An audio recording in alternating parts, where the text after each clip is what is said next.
Welcome to Never a Foul. This is the Colin Show. Grandpa sacked people. He is gone. He's really gone. Man United embarrassed at St James Park at Newcastle. Dropped to fourth as you see the table in front of you. But who's gonna replace Graham Potter at Chelsea? Absolutely something that we're here to discuss. If you're a Chelsea fan, if you're a Man United fan, join us.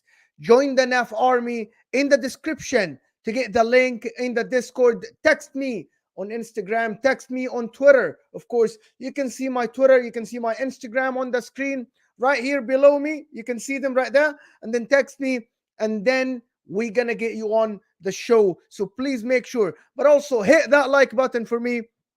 If you just join me, make sure to tune in, subscribe to the channel, join us here at the Never a Foul Army, the Never Foul Army.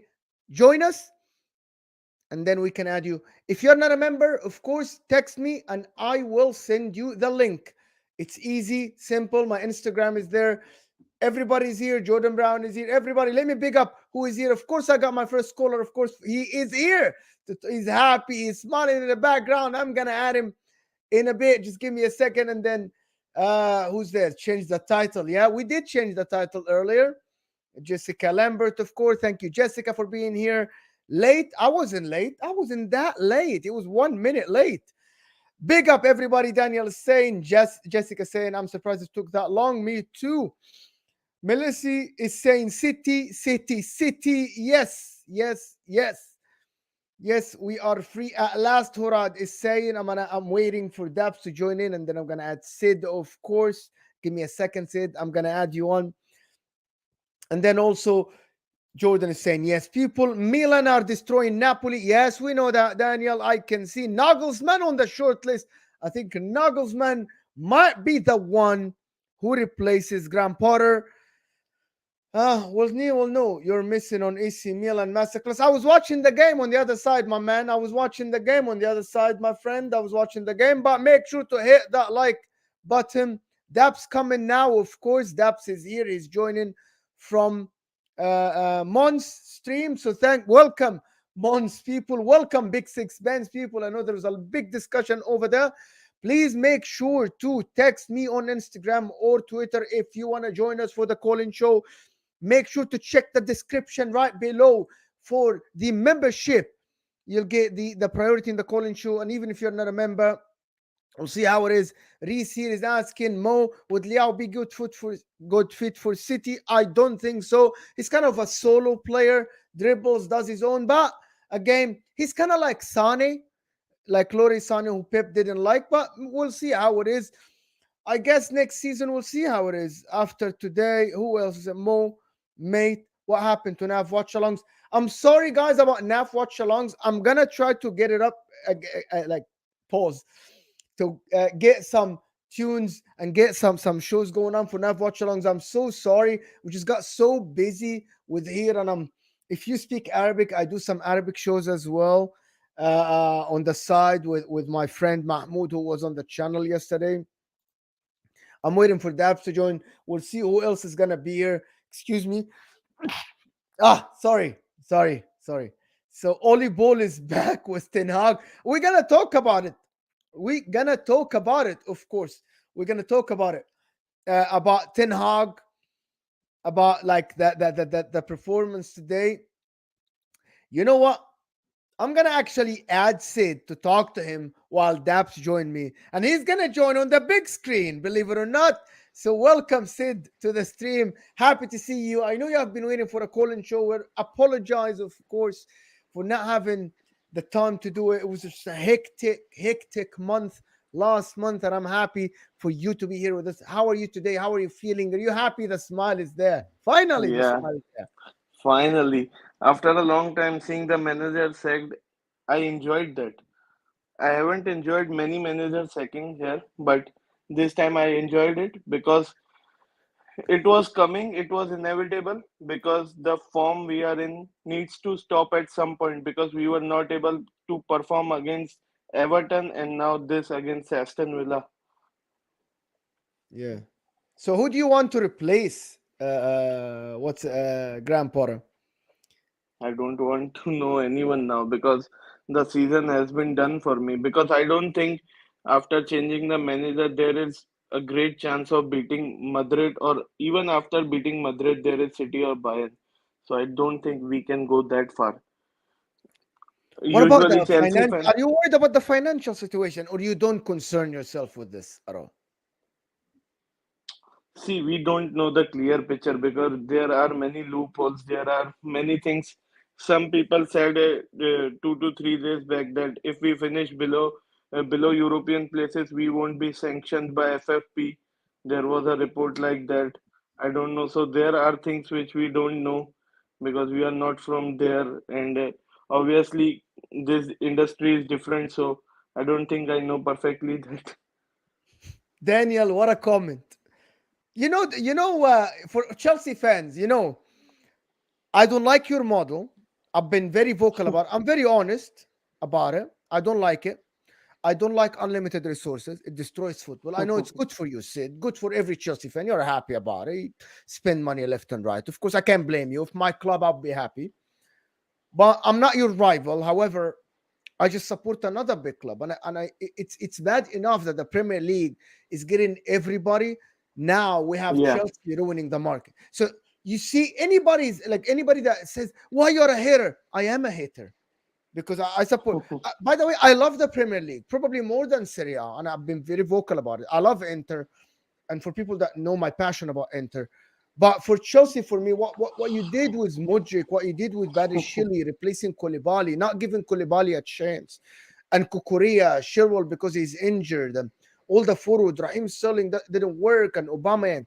I don't like this model. It's as simple as that. I just don't like it, and I think it ruins football. And but anyway, it doesn't matter. How are you feeling about a new manager? And would a new manager be able to gel the squad, or he's gonna ask for more players? He would have advantage of the summer if we are getting a proper manager now. He would have advantage of summer, and he would trim the squad, and he has a good sample size, like about 10 to 12 games of seeing which player fit his system or not. So we need to trim the squad. Everybody knows that. We have 35 players now. We have some lonely players outside like Romelu Lukaku, who I would love more. Your request to keep him again, We're not keeping him. or even, It's over. So that's yeah, another I player heard that you'll that. have to send. Let me know, Yeah. Daps, when you're ready, so I can add you. Daps is here with us, of course. Go ahead. Keep going. Sorry. So Lukaku, he's not going to be redeemed. He's your problem after 8 games. Nah, I'm just saying that we have 4 to 5 first team type players coming also, so we need to trim the squad. And we are also trying to buy some players again in the summer. So the new manager would have advantage of this 8 to 10 games to see which type of player he wants. They What a spent comment. 30 million to bring him in He and said ended 30 for million to 60 bring million. him. So we're here. We're gonna welcome Daps, of course, to the stream. Welcome, Daps, and Sid is Welcome. moving through. Hello. You Yeah, see this listen comment, to the Daps? You guy see in the this comments comment? that was just on a previous show. He's saying he's a changed man. And mods, I want you to treat him as a changed man. What? Despite your comments on the last show about you want a hitman to take me out, bro, What? you're a kid, innit? Yeah, bro. We Who's all know that? what Jack is, yeah. So people, you don't need to kick him out. You don't need to do none of that. Leave him here. Let him type away. He's making himself happy. I hope you're good, Jack, and I hope you are having a blessed day. And I hope tomorrow's an even better day for you. Yeah. Sid, are you a happy man? Is it a party? He's No, no, worried. no. He said It's he's worried. You know that. Why? Because he doesn't know which manager is going to take over and how is it going to work. And It's a fair point. practically for me, the season is done. So if we are hiring a manager, the only positive is he's going to get a good amount of time here for seeing the squad, and also he's going to get pre-season, which is very important because we gave pre-season to Tuchel, sacked him after 6 games, then Potter came in, and after then it was like a circus here. We signed 12 players or 13 players in Yeah. January, youngsters, and also it was like a circus. So I would love to see only 2 to 3 new faces like a proper DM, a striker, nothing more than that in the summer. So we should keep the squad amount low.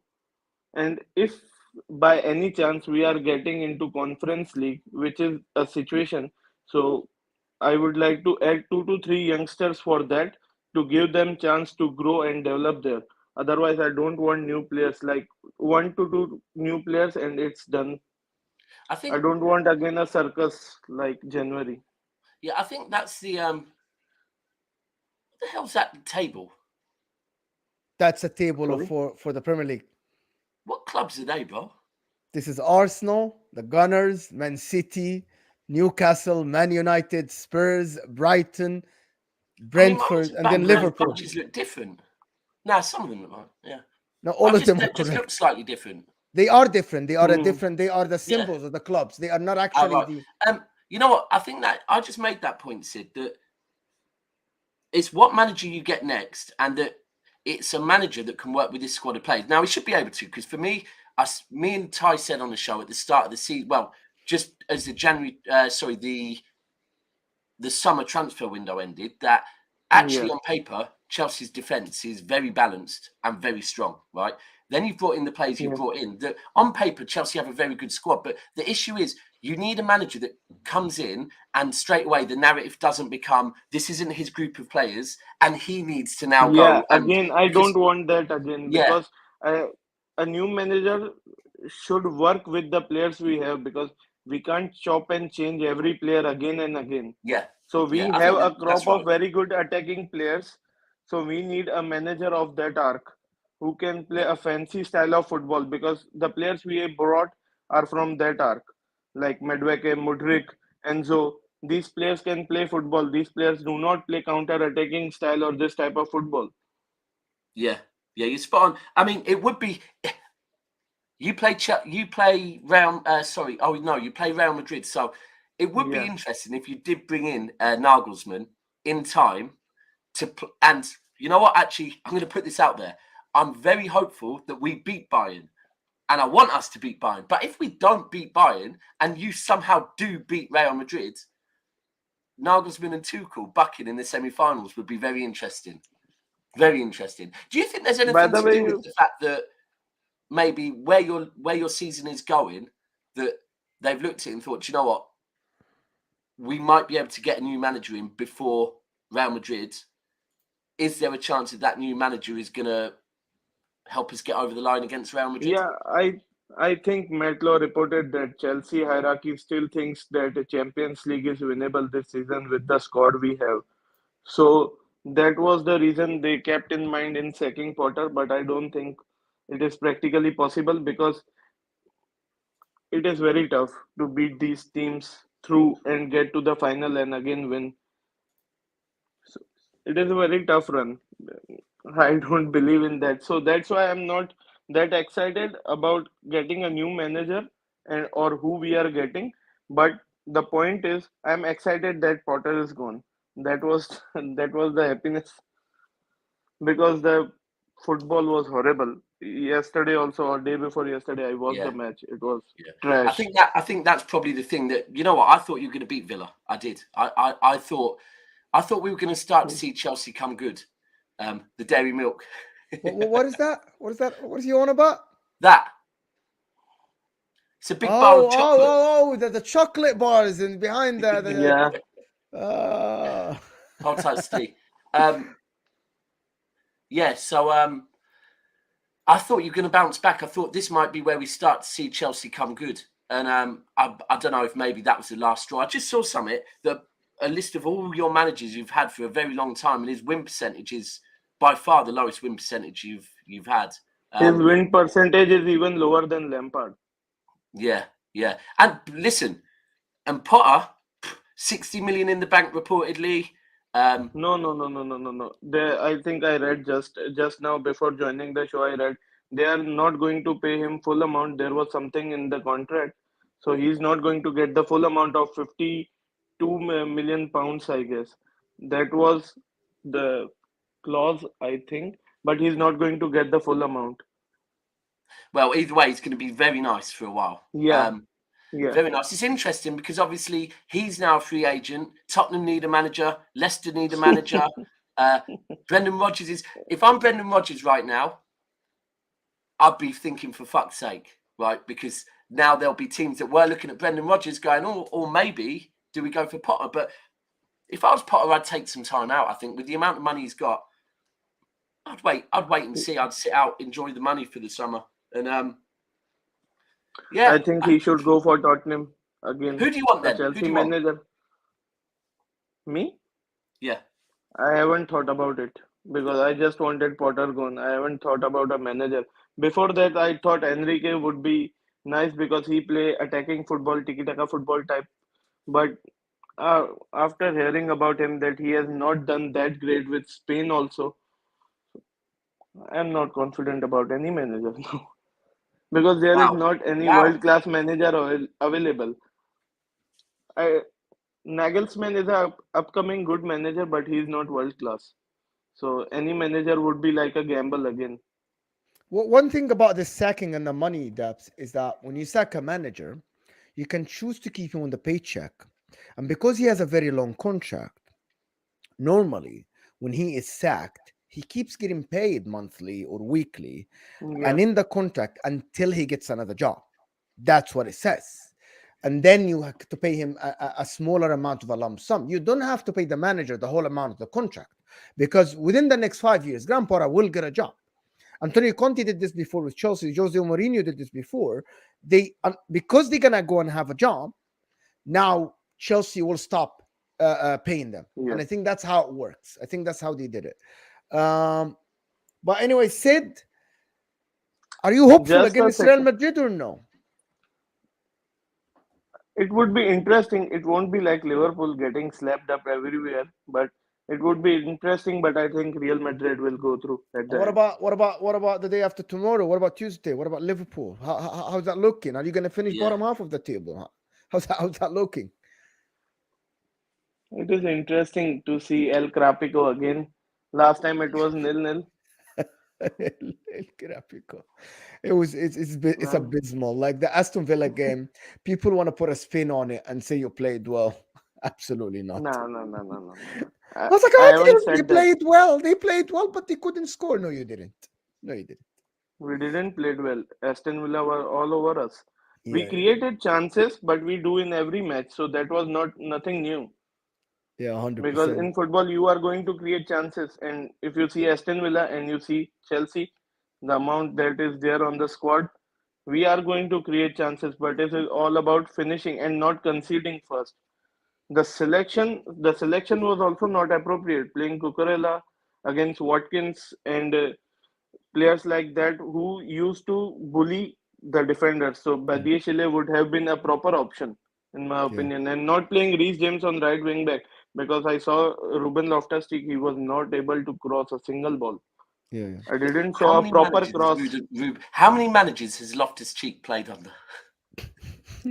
Conte, Sari, Lampard, Tuchel, and now this Will he come good Graham under your Potter. next manager?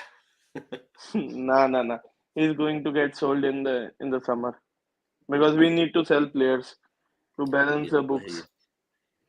Anyway, so Sid, I know you've been waiting for this. We're gonna try to make it regularly, more than Finally, Yeah. this. a message to Cass because the show has been stopped from the way Man United lost and then drew Oh my and god! then a crap performance against Fulham and then now. So he has stopped the show after Man United were out of form. They just won in a Europa League. And I was fuming because Chelsea was in form because we were unbeaten in 4 games. And I was not able to say a thing because he stopped the show at the perfect time. Blame So Cass. I like it. Blame Cass. Calling I Cass out on the calling show. That's amazing. That's nah, absolutely amazing. But I to be tweeted honest him with on you, just to be Twitter. honest, Cass is not actually available. He's not Yeah, hiding. he Yeah, it's said not. I me. said this I earlier. also Yeah. messaged him. I also texted him on Twitter that I hope you are on the show, but he said I'm away. Yeah, He will be he is back away. To be tomorrow. fair to him, he is. He's not lying. Yeah. It was planned. He's been planned to be away from, I think, Thursday till Tuesday. tomorrow. He's So back tomorrow afternoon. He's So away. tomorrow Nah, he afternoon need is gonna be on. actually on the other end, you are working very hard. You all of you guys keeping the Thank you. channel running. Thank you. So it was like a banter because he stopped the show on the perfect time because no one could say a thing. Me and Olu were waiting to jump on Cass because it was the perfect time. Man United out of form, Chelsea again in form. Then again we lost today. So I Anyway, was hoping.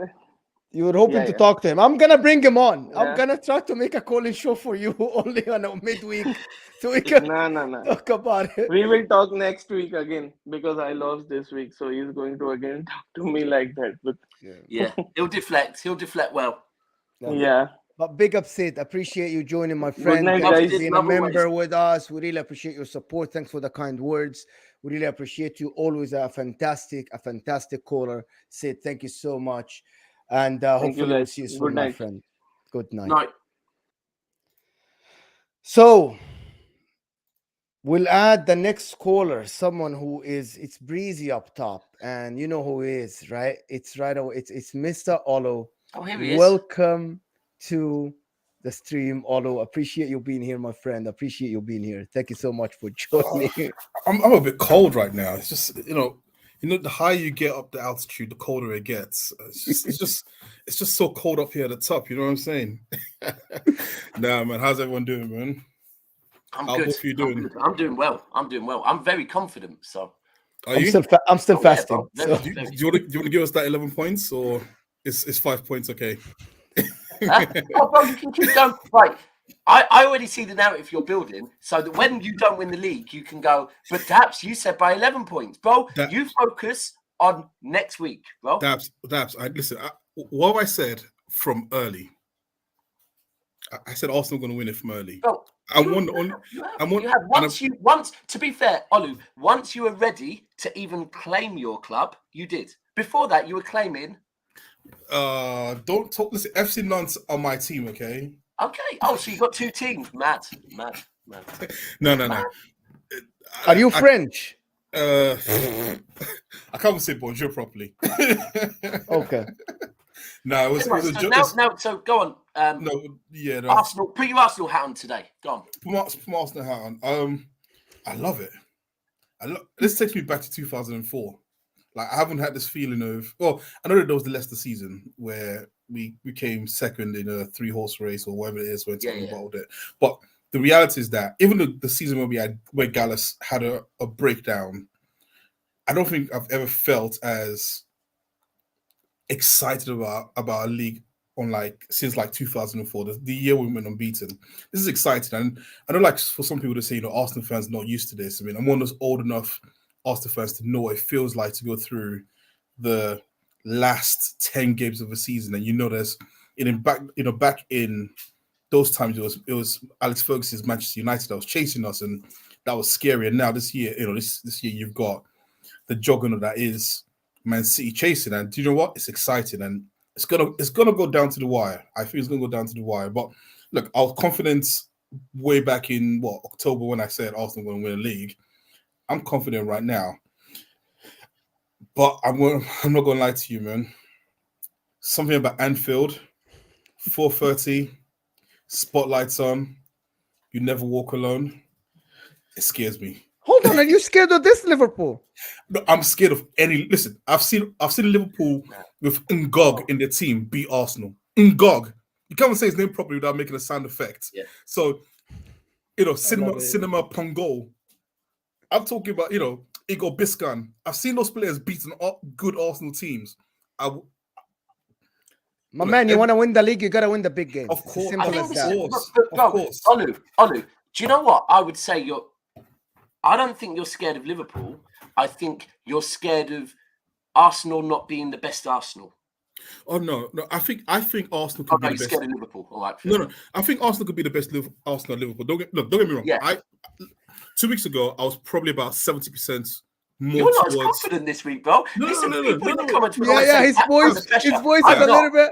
Daps, let Your me just voice say, is a little bit different. I know Is it's it a little bit high, cracking, isn't it? bro? It's a little bit high. It's a little bit high, isn't it? No, look. 2 weeks ago, I was 70% sure Liverpool were going to win. Like all the things about, what I was saying, blah blah blah. But now, actually, after seeing yesterday and seeing what the deficiencies are with Liverpool in terms of they're petrified of speed right now, and I just think that actually that changes the narrative for me, because I think that now we can actually go to Liverpool and put them in the back foot. Something that I honestly 2 weeks ago, or even maybe not 2 weeks ago, maybe a month ago, I just kind of felt like we'll go to Liverpool and it will be the same thing as usual. The players will freeze. I actually feel like now seeing that they've got massive issues in their team, as in fundamental issues in the way they play, that actually Arsenal have got a very good chance to go to Liverpool and get a victory. But like I said, for me, it's just that there's something about Anfield where, look, we've seen Liverpool play crap all season, and United have gone there and got 7-0 back beaten. Man City have gone there and lost. It's actually the smaller teams that they've struggled against. I think they will raise the game up, and it's for us to raise our game above their level. So, look, I'm always going to be confident. Daps, you're on mute. He's not talking. Is he talking? He's talking. His mouth is moving, but there's no words coming out. Sorry. The thing is with Anfield, right, is Anfield is like, look, I get what happened with Real Madrid, but the reason why Mons and many other Liverpool fans say this is Anfield is because that is Anfield, yeah? And Liverpool at home is different to Liverpool away from home. It is, yeah? They are a 12th man. What Pep learnt there, and this we started getting better there, but this season, prime example is we beat them 4-1 COVID season with no fans there, right? Mm-hmm. However, with fans there, they are a 12th man. Oh, yeah. If you as players can get over the fact that we are better than them, which Arsenal right now, if Arteta can drill into your players, don't worry, like take all that out, and also your fan base. So your fan base go there loud, your fan base don't go there and let the 12th man become the 12th man. That's a start. That's what you have to do, right? Of course. Because Arsenal at their best can go to Anfield and win, right? But, bro, Arteta will do his job, and then hopefully the players will do their job. Arsenal's fan base, you need to do your job. No pressure. No pressure. 5 points clear. We're top. You know, that same pressure. That same thing with Arsenal fans saying, I think Liverpool are going to go to the Etihad and get a win. Now, this confidence you're trying to build up yourselves in your fan base, believe it, yeah? Don't just do it to try and act like you believe it. Believe it, yeah? Because this is now where Manchester City, yeah? We had the biggest pressure after the international break. Haaland was injured. Foden was injured, right? And what we did is what Manchester City do. We said pressure. We fucking love it. We love it, yeah? We will do our job. Now, Arsenal, do your fucking job. Because you are only in one competition. We got so much pressure from other competitions, and we love that. Arsenal, do your job. Yeah? One competition, one trophy to focus on. Do your job. That's my saying. Do your job. Don't complain. Don't complain. Don't complain. Look, get on the pitch, do your job. You've got one job to do, win your game. That's it. I agree with you. And everything you said, I'm 100% on board with. Look, it'll come down to this. Actually, funny enough, you talk just on Man City very quickly. It's funny how yesterday City plays so fluid, and that scares me now. Because remember I said before that Alvarez is going to be an X factor. I think this is when we were going to play you. I can't remember now. I think it was maybe just after the World Cup, and I said Alvarez might be the X factor in this City team. And I think, you know what? Seeing him play yesterday, you can see that without Haaland, you guys are clicking. But for me, it's just like I just believe this. Arsenal, go and win your game. That's it. Go to Anfield, go and win your game. Go to City, go and win your game. Or if you're not going to win it, go and stink it out. Are you someone who's convinced that you can win at the Etihad? Of course I'm convinced. Do you know why I'm convinced? Against this city, against this particular Marsh city. It doesn't. The reason why I'm saying this is this. The fact, if you're going to be a champion, you have to have the belief that you can go to City and win. Yeah. Whether you win or not is different. right? You can't foresee Can't if make them win. Yeah, you're exactly right, yeah. if Partey gets injured or if a red card happens or if the ball goes to the back of someone's arse into a goal. You can't foresee those, but your mentality it. going into the Yeah. game must be: if we're going to win this league, we have to be better than City. If like when City came to Arsenal, we were better during that time of the season. But City said, no, if we're going to win this league, we have to go to Emirates and we have to shut them down. And in that game, you also saw that you didn't keep the players didn't care about keeping the ball and just playing pretty passes. They said, Arsenal have 70% of the ball. When the chance comes, we will score. And how are you going to be able to handle that? And so that's the same. That's my feeling. That's why, again, I said, do your job, win your game. That's it. And then when push comes to shove, when it comes to 38 games, we'll see how the league looks. Do you know what it is, bro? The thing is that, right, and I said this a few months ago, and I'll keep saying this, by the way, the best Arsenal, if Arsenal are at their best for the rest of the season, they will beat Liverpool. And you know what? If Arsenal are at their best and really want this league, at that point, they might not need to come to the Etihad to win. But if Arsenal are at their best, don't give in to pressure, right? They can win this league. No problem whatsoever. They can. And right now, they still deserve it. They're top for a reason, right? You don't deserve. You don't deserve nothing. You go and win it. This is the thing, bro. You go and win it. Exactly. Because back like in February, March, when any Arsenal fans, not you, Ollie, to be fair, but getting carried away and really thinking this is it.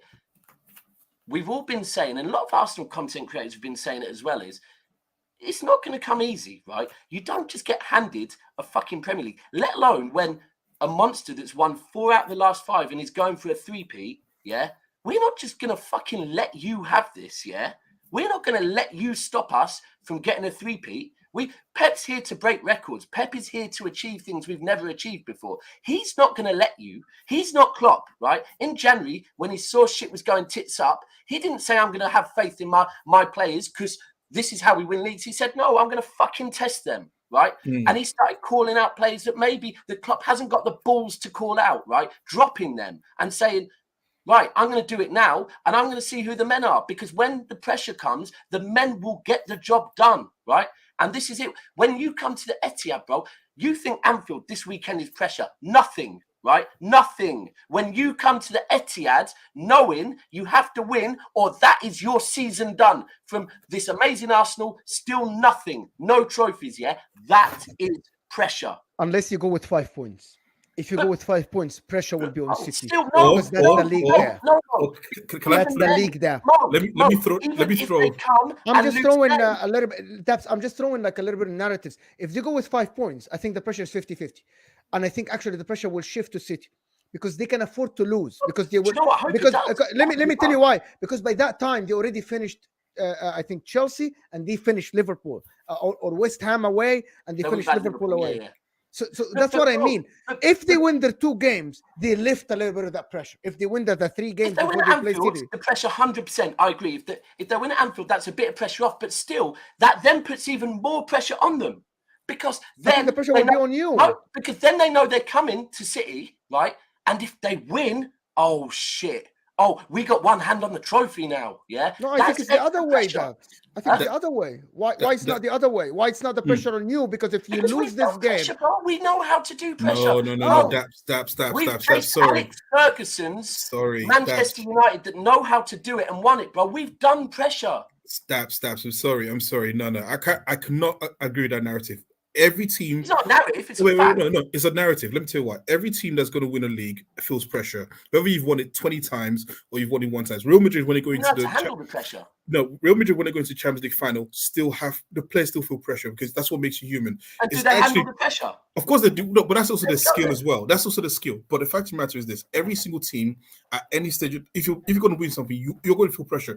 When Company scored that goal, when who was against? Aston Villa against Leicester, right? Company. Did you feel pressure in that game? Until you scored that goal, you guys weren't playing well, and the pressure point was building, right? And you were going to win that game. Exactly. When you beat Aston Villa, you were 2-0 down. You felt pressure. I didn't think we were going to win that game. Exactly. So my point is this: but I'm not one of the men on the pitch. Of course, but even as a fan, you feel pressure.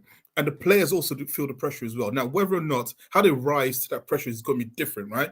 And that's where you're right. That's where the experience comes in. But trust me, when Arsenal turn up on at Etihad, if there's 5 points within us, and Man City are thinking we have to beat them, or we're not sure if we can close the gap because they're not going to lose any more games because they beat us at home. Wait. Olu, stop. What you Let just him said there. finish. Let me just finish my point. No, because he just said something there, and this is creating things.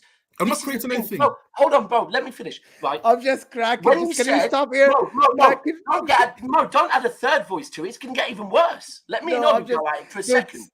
Let me and Olu go at it, Mo. Right. So when you say the players will be thinking, no, they won't, because this is a difference. Do you think the players thought that at half time against Villa? We've done it, bro. The players won't be thinking. They won't. They would. Everyone, they're human. They're not robots. They're not okay. Maybe Haaland's a robot. The last Maybe 4 out of 5, they've been in this situation too many times. But it doesn't matter because it doesn't matter. I think Haaland will have pressure on him, Olu. Bro, I'm calling him a robot. Maybe that. Yeah, no. Because he said Haaland. I think the likes of Gundogan, De Bruyne, Stones. These are the people that will lift people up. Yeah. The likes of the youngsters, the Alvarez, even the Jack Grealish, the two that handled it at the weekend. Okay, let me ask a question. No. I mean, I mean, like in that game, you will look to the older player. You'll look to the Gundogan. You'll look to these players actually to calm everybody down. So who have they got at Arsenal that are going to look? Who are they looking for? No, that's a big problem. Massive problem. Of course. Okay, but again, let's do this, right? We're going to do this and we're going to say, oh, this player's haven't won before, which is true. Now, the first time we won the Premier League with Arsene who, right? Which is what everyone said. There's a guy who was managing Grandpa's 8 in Japan, right? We had the likes of Overmars, he had won in Ajax and Bergkamp, but the rest of the team hadn't won for a very long time. All the alcoholics, and everyone, people were thinking this, and this bringing in the likes of Anelka and Vieira, and even take away Arsenal. Alex Ferguson, you never win with kids. That was the famous saying that whatever his name is, what's his name said, you never win with kids, and they still won with kids. So this whole idea that because you have experience is great. Experience is a +1 in winning something, but it's not the only thing. In the end, it's going to be wait. Let me just finish my point. Whoever wants it the most at that day, whoever has the most skill, whoever applies, who runs harder, whoever scores that goal, the crucial goal, is going to win the game. So yeah, everyone feels pressure. Olu, and you believe that your team can handle pressure, right? Well, from Olu, the evidence 3 points at Anfield, yeah. Again, I just told you that I think we're going to win. Oh, so you're scared. You said you're scared. No, of course. But anytime Arsenal go into a big game, I'm not stupid enough to think that we're just going to go there and roll a team over. That's not how it works because they've still got quality players. Of course, like I said, we can go to the Etihad and a jammy goal goes off the back of, I don't know, Saliba's head and it's an own goal. I'm just saying, and listen to my point. Oh, fine. Okay, forget that. We can go to bloody, I don't know, who's a crap team we're playing. No, say City. Go with the City. No. Okay, but I'm just saying that anything can happen. So I'm not being naive in thinking that we're just going to go somewhere and we're going to win or we're going to lose. I'm always going to have a little bit of apprehension because, again, like I said... But you did say earlier, you said that you're worried about if you had to go to the Etihad and Partey's injured. No, I didn't say that. Yes, no, I didn't say that. No, I didn't. No. I said anything can happen. I said you can have an injury. Is that what you're clinging on to now? No, I don't care. No. I said, guys, you got 2 minutes. I'm sorry. I gotta move to the next corner. Of course. I'm sorry. I am not clinging on anything. I don't care. Listen, I don't care if we have bloody a 16-year-old playing from the academy. Go and win your game. That's my thing. I just think that whatever team you put out there should go and win. Yeah. All I'm saying is that you can never account for what's going to happen during the game, and that's why I'm just like, that's the beauty of the Premier League. That's the beauty. Can you win the league without Partey? I hope we can. That's a very good thing. By the way, that's a very good thing. That's a very good thing to say. If they don't win the league because Partey's injured, they don't deserve it. Yeah. I hope we can. Thank you so much, Hate44. He said, I'm an Arsenal fan. I ain't scared. Liverpool are trash. We're not talking about Liverpool, my friend. I mean, we kind of were. He said he's not scared about going there. But, Olu, this is the beauty, Olu, right? Is we're going to do this every single calling show until the season's done. Of course. And one last thing before I leave. For everyone who thinks this is just a freak season with Arsenal, I'm just going to tell you this.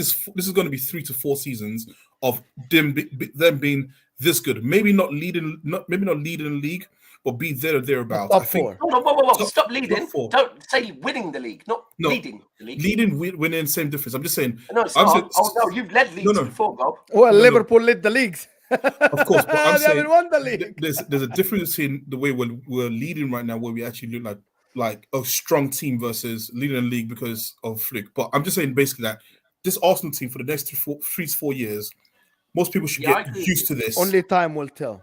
Indeed. Sorry, I don't like this narrative that people think Arsenal will drop off, like Arsenal haven't got money, and that Arteta hasn't changed the board's view on things. Exactly. I'm not going to go one season now. Let's leave it. I gotta go now as well. Yeah, love Ollie. Thank We'll you, speak all. next week, man. Appreciate it. Indeed. You being here. Thank you so much. Always a bless talking to you, my friend. Thank All you so right. much for being here. Thank you. Have a Peace. wonderful day.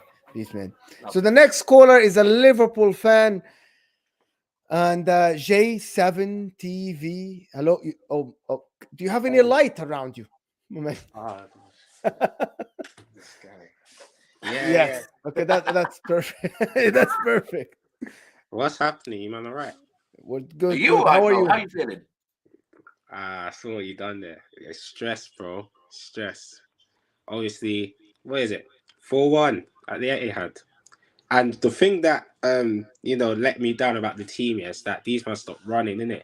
Because at one point, John Stones was turning into Beckenbauer, dictating, playing in the middle of the park, and all our players were standing there watching. And then the moment they scored that, was it the third goal, the Gundogan goal, players just stood in the box and they didn't know what was happening. Like I think like these players down tooled on the manager still. I don't think they're playing for him. Ooh. Oh my God. You're the I don't- first Liverpool fan, I think, to say that. Now, because I've seen it with other clubs. I've seen it with Pochettino. I've seen it with Mourinho. Like you see with teams, yeah. Like especially if they was winning, you're gonna play for the manager. You're gonna have that fight because if you win stuff, you want to win more. But this season, I clocked in the Brighton game. Them man don't play for him. They're not running for him. And check this out. Klopp said, numerous times that these players' attitude are called into question. Fulham, Palace, Brighton, Wolves. I know this is the 5th time this season.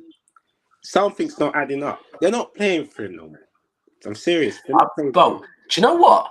I said this back in early in the season, right? I said the one thing that Klopp is a good manager, right? And the players are good players, right? Of course, there is issues. You need it refreshed. But I said the one thing he can't allow to happen is to lose the dressing room, right? Because if he loses the dressing room, it's long. When a manager loses the dressing room, it's done. Van Dijk is out here saying that we need signings. What Klopp's saying, we don't need signings. Yeah. Like, there's not adding up. It's generally not adding up. And then Trent Alexander-Arnold is not performing well at all, innit? But there's a part of me feels like he's getting frustrated because the amount of roles he has to do in our system is crazy for a 24-year-old. Yeah. Like, he has to be doing the invented fullback team like what Zinchenko does for Arsenal. Then he has to run back and defend because Henderson's not the same Henderson he was. Like, what is he good at? What is he good at? Like, seriously, what is he good at? Trent, yeah. Nah, obviously he's a good passer the ball. He's a good crosser, and also he does have a shot in him. Free kicks is a bit questionable. That's what I'll say. Free kicks is inconsistent, innit? But what he's done for our team for the last 5 years or so is actually bonkers. He's been one of our best players. Like 100%. The way he burst through when he was 18 to play that many games, and that is why I'll go back to Klopp. I think Klopp is the biggest reason for why Trent's looking like this, because he doesn't rotate him. He plays him every single game to the point that he's burnt out. Last season, after the season was done, it said on the Anfield Watch, Trent was in critical zone. So he was already knackered before the season even started. What does Klopp do? He buys a right back that I don't even know if he even plays for the club. Calvin Ramsey. Yeah. He's been injured for the majority of the season. Yeah. So obviously Trent defensively, obviously it's been bonkers. Like the attitude is stinky. That's on him. He's played. So my problem with it, my man, is that he's not quick. Positionally, he's not great defensively. Yeah. He's not great. He cannot dribble. He's not a good dribbler with the ball. He cannot dribble a man to man. He's not a dribbler. He's not a dribbler. He can pass the ball, yes, but he's not a short passer. He's more of a long passer, crosser. And my problem is, it only works if you tailor everything around this guy. And that won't happen all the time. Raheem Sterling is the biggest example here for me. Yeah, go Raheem ahead. Sterling is not blessed with so much talent, by the way. He's so quick as well, but he isn't the great. He doesn't have the greatest first touch. But Pep knew how to utilize this talent and made him one of the top scorers over the past 5 years. And that's Pep Guardiola. It looks like Jurgen Klopp is out of his depth in terms of utilizing who to play where, because he doesn't have the Firminos. He's not the same Salah, and that's my biggest problem with Trent. Is that do we know it's going to be a next Klopp? But is Who that a is the Trent next Klopp? problem or that's a Jurgen Klopp problem? Because It's both. You know what I mean? Like, do you think the next manager will be able to tailor everything so Trent will be able to provide all of this? yeah, I'm glad you said that because me personally, I think that these players are better than what they're showing. Personally, I think they're better than what they're showing. Because you see, with Trent, yes, I agree. He needs a midfield to cover for him, innit? He needs a midfield to cover for him. So Need he a has winger to, like Mo Salah that will tuck inside, create space Yes. for him, stuff like a lot of stuff. Yeah, because Mo doesn't track back like that, innit? Like how Mane used to track back Robertson. Yeah. He doesn't do that, innit? So it needs Trent, like, he has to rely on that Right, midfielder to cover right. for him. I think properly. that is the issue. The issue is that, and I keep saying this, and actually Mont spoke on it the other day, not just on Trent, but also on kind of Van Dijk and whatever, and that's where I don't want to act like I don't rate Klopp, because I do. But this season, I just think when other Liverpool fans, most Liverpool fans can see issues, but Klopp's just allowing it continue. I think you're right. Trent has not changed, right? At all. The difference is now is he's having to do the job that he usually does, and also the job as a defender, because he's not being covered now. And you're right. They haven't got Mane there no more. They also Wijnaldum, Henderson's older, Fabinho's not that much older, but still dropped off. And there's just no cover for your defense now, and it's just exposing your defense. And that's another thing with the Klopp situation. There's part of me that doesn't trust him in this rebuild thing because his talent ID is embarrassing. I'm hearing Conor Gallagher names. Gallagher. I'm sorry. The likes of Mason Mount, Conor Gallagher, this is not Liverpool level. I'm sorry. The Liverpool that challenged City is not. I'm sorry. Let's call it as it is. And Daps, let me ask you this, and my man, let me ask you: is Mason Mount a flop at Chelsea? Now you know what it is with Mason Mount, yeah. He hasn't played Daps regularly. He hasn't, and he's fit. You see the Mason Mount team, I can let that slide a bit because he's actually showing in the Champions League and parts in the Euros and World Cup that he does have something about him. He can track back defensively. He's actually good technically as well. From Bellingham to Mount. I know. I think Mount could. Do you know what? I think the Mount level could is come bad good under Klopp. I think I'm not. Mount's a hard one to rate because I don't watch Chelsea every game. I don't, right? And Chelsea's fan base is so fucking weird that I don't know the narrative on Mount because half of them like him, half of them don't. So I can't. But from what I've seen of Mount, I think Mount's a good player. I agree. But from Bellingham to Mount, do you know the ambition? That's what I'm talking about. From Bellingham to Mount, I'm like, okay, where are we going here? I get why Chelsea fans don't really rate Mount. He's in the final third. He's inconsistent. His passing is not great. He's just a good long range shooter, innit? So I get why they get frustrated with him because he does the good things, right? But when it comes to the final third, he doesn't know what to do. But the thing with Mason Mount, he'll walk in our midfield 100%. And in our midfield, we need someone that can actually link from the midfield to the attack. So obviously, if Mason Mount's the marquee signing, that's going to be so underwhelming. But I can let that one slide. Conor Gallagher, he's average. Let's be real. His ceiling's not high. He's not a good footballer. Yeah. Now, the only thing he's actually a goal-scoring midfielder. He's at parity, he actually score goals in that. But Jurgen Klopp doesn't like his midfielders shooting from long range. Yeah. So how's Conor Gallagher going to work at Liverpool? Like in our most important summer, potentially in our history, our midfield revamp will potentially be Núñez from Wolves, Mount and Gallagher. See, these things are the reason why part of me doesn't want Jurgen Klopp to be part of the rebuild team. Part of me. Because his talent ID and his loyalty is embarrassing. So that's why for me, I've always said Jurgen Klopp, man loves the guy, innit? And this hurts me because man stood by him for most of the season. But then if I take my Liverpool hat off and I analyze it logically, is literally a whole mess, and he's been the reason. In fact, I'll go as far and say he's the reason why most of these players are looking this bad, personally. Because I don't think for 1 second most of these players are declining. The style of play makes them look like they're declining because they can't do the running thing no more. Like Yeah, Van Dijk I think it's can't do wrong, to be frank with you. the, I think you're right. Van Dijk can't do the high line thing no more. He just can't. Look at that Brentford incident when that striker burst in for pace. He can't do the high line thing no more. What does Klopp do? He still persists with it. Fabinho actually told him he's getting isolated at the middle of the season. Early in the season, man's still shouting at him and that. And look at journalists. Journalists are trying to point that out to Jurgen, but Jurgen is fiery, innit? He has that bite about him that they're scared to ask him questions and that. I don't know, man. It's just, But listen, you need to, you know what?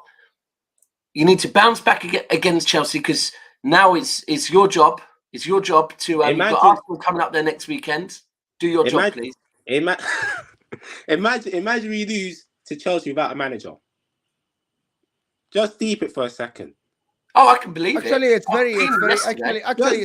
very probable. Actually, it's probable. Are you playing home or away? At the bridge. Oh, so it's probable. I think it's something that actually without Potter they have a bigger chance of beating you. Actually, yeah, that 100%, 100%. The players now will play. The players will play for each other. They're not playing for somebody. They're not playing for a manager. They're just some friends, getting together. And it is. I think it's more dangerous. But let me ask you something that since you're a Liverpool fan. This is the last thing, so I can get Sleeping Dragon on. 100. Do you think Jurgen Klopp deserves to be in the Hall of Fame nomination at all? Let me just give you the facts. Jose Mourinho came to the league when Alex Ferguson and Arsene Wenger were here, and he won back-to-back leagues coming from Portugal. Jurgen Klopp won 1 league in 8 seasons. Jurgen Klopp took years, and he finished second only twice. Okay? Arsene Wenger is way ahead of him. The likes of Ancelotti came the second season and won the league. And I think that Jurgen Klopp is not even in the... He should be below Mourinho, probably. Like Claudio Ranieri won the league once. So why do you think Jurgen Klopp should be nominated for the Hall of Fame? Well, right now, he's still managing, so no. Like, even if he leaves next year, should he be nominated? Is he one of the greats in the Premier League era? Well, obviously, history books will say what you're saying, obviously. So, judging by the history books, no. But context needs to be added. But regardless, my answer would be personally no. But I'll understand why people would. These are the context. Because obviously, he had to go by a sell to buy model. He's accumulated one of the highest points total in Premier League history. He's actually got us the second longest unbeaten run in English football history.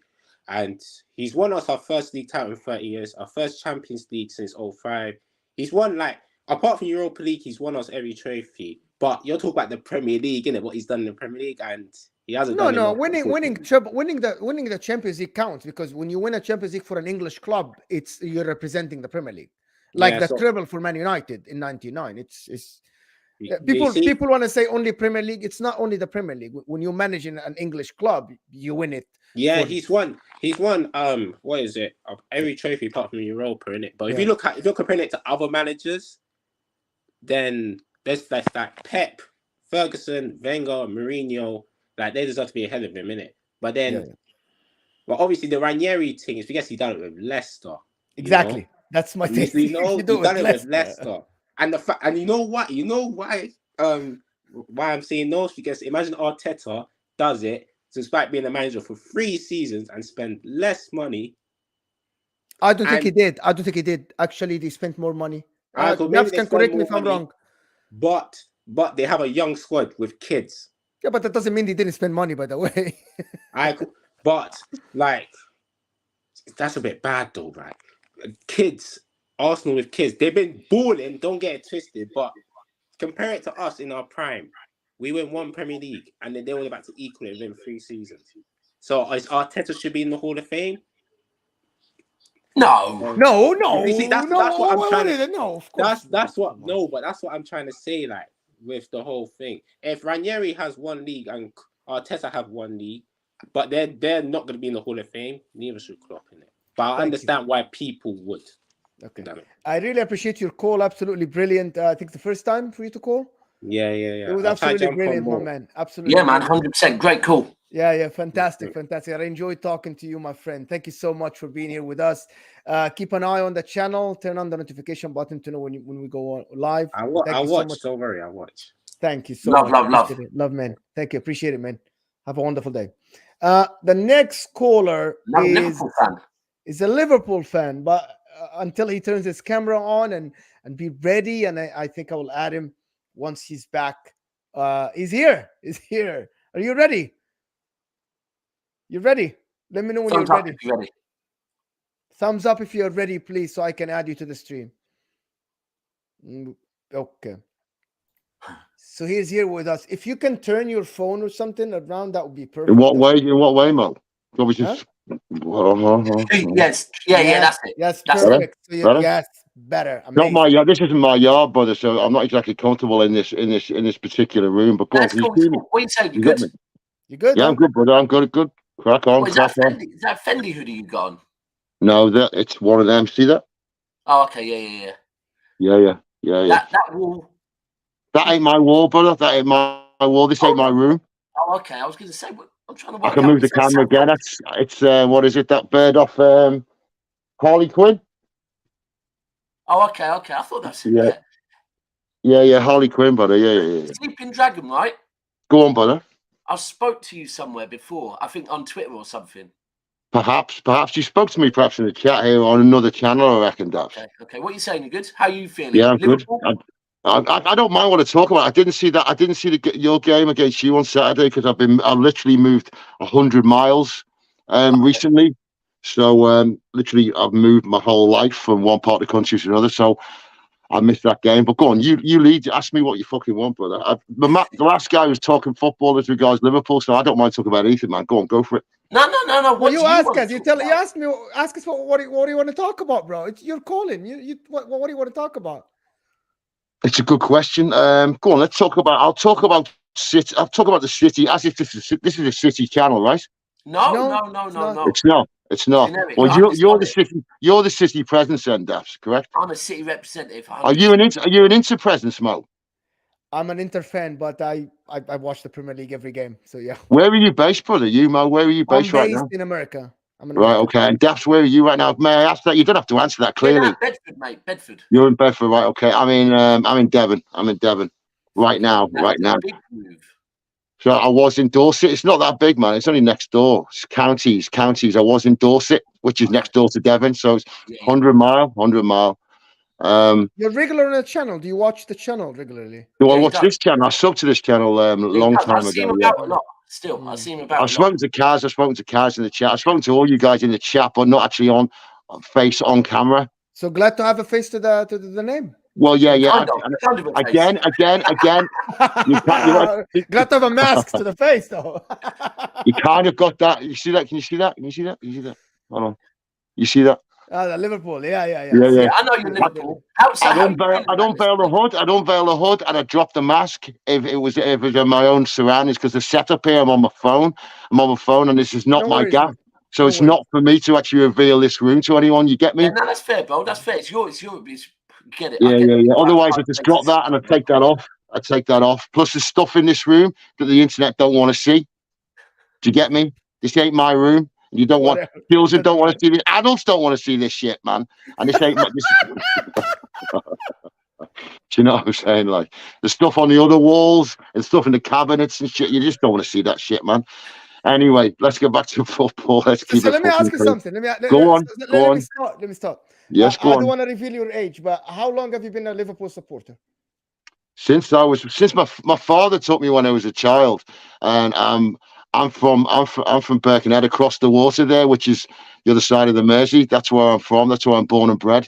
Yeah. So my old man used to work in Liverpool. I've worked in Liverpool myself. Currently not in Liverpool. So my dad took me to a Liverpool game back in the fucking, let me think, got to be the late 70s, Mo. Oof. Got to be the late 70s. I think I was. I'll be real. I'm trying to work out your fucking accent. Yeah. It's from over the water, Daps. It's like a Scouse accent, but I've moved around a lot all my life. A bit like one of the Beatles, yeah. Well, they've got to. I know Not they're all from them. Liverpool, but Go on, it's go on. mad because it's like I'm recognising it as that, but it's not a Scouse accent. Well, it is the Liverpool. All those Beatle boys, were all from Liverpool, from that side of the water. Yeah, but your But accent sounds it's because I've moved about, perhaps, mate. Right, Because I've yeah, moved yeah, about, perhaps because I moved about. It's not. I don't know what you think is a Liverpool accent. There's lots of different accents within Liverpool itself. Daps. yeah. For True. me, Liverpool accent is James Redmond. That's a Liverpool accent for me. Who's James Redmond? Who's James Redmond, man? Who's James Redmond? Being from America, this is the Liverpool James accent. Redmond, he's I think he's on, what's the channel he's on? Cop. He has a James Redmond Cop TV, channel, and he's on the Big Six Extra with Daps. Yeah. And he does a lot of Liverpool content on YouTube. He has a famous clip. If Mane's the best player in the world, that's what His face, mate. I'm not great with names. Because I'm not good with. He has a meme about Mane. For various reasons, I'm not great with names. Go on. Stereotypical Scouse accent. Yeah. Okay. I don't know him, but yeah, sure. Anyway, So you have seen the ups and downs, my man. You have seen the ups and downs at Liverpool. Yes, I have. And you have seen the lows, and you've seen the Champions League without the leagues, and you've seen the leagues without the Champions League, and you've seen it all. Yes. So you are the best person for us to ask. How do you rate this era, this Klopp era? When you say it, or do you mean Klopp era? This era, the last 8 years. How do and you I can only speak for myself. I mean, well, there's obviously been a 30-year gap, which has been a long paper. Because when I was a kid, when I was a teenager, particularly in the 80s, just after Heysel, when Liverpool when everyone was banned from Europe because of what happened at Heysel between Liverpool and Juventus. Let's just put it that way. I must try and hold my train of thought here. It's been that wait has been long. That wait has been very long and very painful. I'll be honest with you. I'll be brutally honest with you. As a Liverpool fan of my age, which is 52, that wait for a title has been long because of the success prior to those 30 years that I knew in the 80s and certainly into the early 90s when it started going a bit Pete Tong in the 90s, didn't it? So that long fucking wait made this period of Klopp seem almost, and it's difficult to not get carried away with him and his era because of the long wait. That's how I feel. That's how I feel about it. I think that is spot on, right? And that is it, yeah? Because of how Liverpool had a very successful period, right? And then because of the way, you're spot on that some people have got carried away with how good this era has been. Yes, 100%, and including myself at times. I mean, I'm certainly guilty of that, and it's understandable why, of course, from a fan's point of view, who's actually experienced that long wait. I mean, it's like fucking, and you wait 30 years for fucking anything, you're going to go over the fucking. You're just going to go crazy when that success finally returns. If you've been thirsting for something for that length of time, you're just going to grab it with both hands and just think this is the best fucking thing since sliced bread. You get me? Yeah. So you have to keep your feet on the ground and put it in perspective. And as regards the original question from Mo, which was how would I rate it as regards the time lapse that I've witnessed Liverpool from back in, like I say, since the late 70s. I mean, it's silverware wise. It ain't all fucking that, is it really? It ain't all that. There's been a Champions League there he's won. He's put us in finals. I mean, 3 finals, is it? Klopp took us to. Yes. 3 UCL finals, 1 successful. That's amazing. That's amazing. From one manager in the time period, and also he's put us in Euro finals as well, hasn't he? He took us to two Euro. The one the Villa managers has been dominating. Europa League final. When Yeah. He took us. I think he took us to 2 or 3 of them when. I can't remember. Just one. Just the one, was it? Everyone after you play Champions League. There was semi-finals involved where he took us close as well before that final that we lost as well. So as regards the man's ability to get us into the silverware again after that long wait, it's unrivaled, isn't it? Really. I mean, I think. Go on. Oh my God, you have seen 7 titles. You have seen 7 Premier League Yeah, titles. You know, I'll be honest with you. I'll be honest with you now because I moved away a lot and I watched the last Liverpool game I went to was at the old Wembley in 1989, the year of Hillsborough, right? The year of Hillsborough. I queued outside Goodison, right? I got what's called a club card off a mate of mine who's now somewhere. I won't go into that one, but anyway, he gave me his club card, and I queued up on a Sunday morning because it was Hillsborough, because I had friends that went to Hillsborough. I didn't go to Hillsborough, so I made it my fucking mission to go and queue, regardless of what end I got in. So I got a club card. I got the blue ticket, and I was in the blue end of the old Wembley when we invaded the pitch that year, and he couldn't actually walk the trophy around because he took the fencing down at Wembley because of Hillsborough. So we all legged it on the pitch. We all legged it on the pitch, and I legged it on the pitch from the Everton end. I think Barnsley was playing, Rushy was playing, McCall was playing for Everton. We beat them in extra time. We beat them. That was the last game I went to. I don't know why I'm talking about this. It was your question. I can't remember what your question was. It's still relevant, but do you know what? This is a thing, right? That, and I've been thinking about this recently. I'm going to do a show with maybe Hassam. I'm going to do a show with a global. Go on. A global Liverpool fan. Well, not Liverpool, but a global fan, right? Because I think there's this narrative that like game-going fans and don't respect global fans, and global fans maybe they have different opinions. But the fact is, absolutely. Go on. For me, I think this is relevant to Liverpool right now because as a fan and also as a board, right?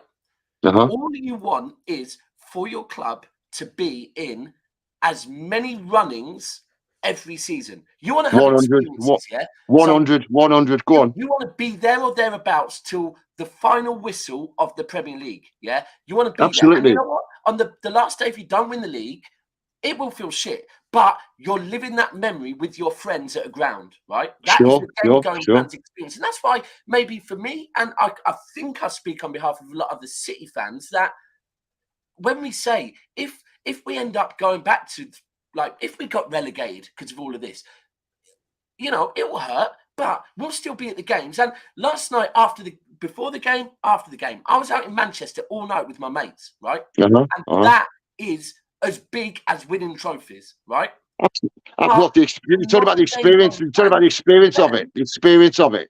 Exactly, it's the experience, right? Whereas with global fans, and it is needed, they're the ones that they want to win. Or they don't get to, and for their own. Can I just make a quick point to differentiate between people who actually go to the game and people who don't? I think if you've got, I mean, I don't want to start ranking fans. Obviously, there's levels here. I'm not going to start ranking fucking fans here. It's fucking ridiculous. Yeah. But what I'm saying is people who watch from afar, and I can say this through personal experience, and through people I've witnessed and spoke to who watch from afar. I'm talking about my team and watching my football club. Is that if you're further away from it, sometimes they will have a closer and more focused view.